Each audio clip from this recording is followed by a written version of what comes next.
প্রিয় বক্তা কে ওয়াজ মাহফিলে? ওয়াজ মাহফিলের যদি প্রিয় বক্তা বলি, শুধু আমার না, আমাদের সবার হচ্ছে মিজানুর রহমান আজহারী হুজুর, যাকে সবাই অনেক বেশি ভালোবাসে শুরু থেকেই। আর নীলতার অনেক ভক্ত ছিল। আমার তিনজন বক্তাই সব থেকে পছন্দের, আজহারী হুজুর, তারপর হচ্ছে আবু তো আদনান আর আহমদুল্লাহ হুজুর।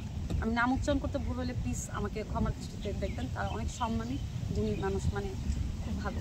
আচ্ছা, ধন্যবাদ আপু। আপু কোন বক্তাকে পছন্দ করে আপনারা সবাই জেনে নিলেন। আমার পরবর্তী কোশ্চেন সেটা হচ্ছে, নৌকায় থাকে আবার মানুষের নামের পরেও থাকে, সেটা কোন জিনিস?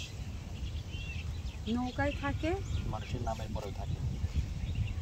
বইটা থাকে তো নৌকায়, নৌকায় মানুষ ওঠে, পারাপার হয়। নৌকার সাথে তো মানুষের মিল আছে, কিন্তু নৌকায় থাকে মানুষের নামের সাথে মিল।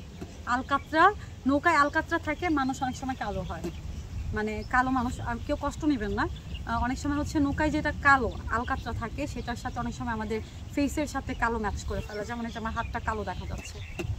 দর্শক, আপনার উত্তরটা রাইট নাকি রং আপনারা কমেন্ট করে জানাবেন। পরবর্তী কোশ্চেন, এক গাছে এক বড়ি, চোখ তার 12 করি। বড়ই গাছ। শিওর? বড়ই গাছ। দর্শক, আপু বললো বড়ই গাছ, এটা রাইট নাকি রং আপনারা কমেন্ট করে জানাবেন।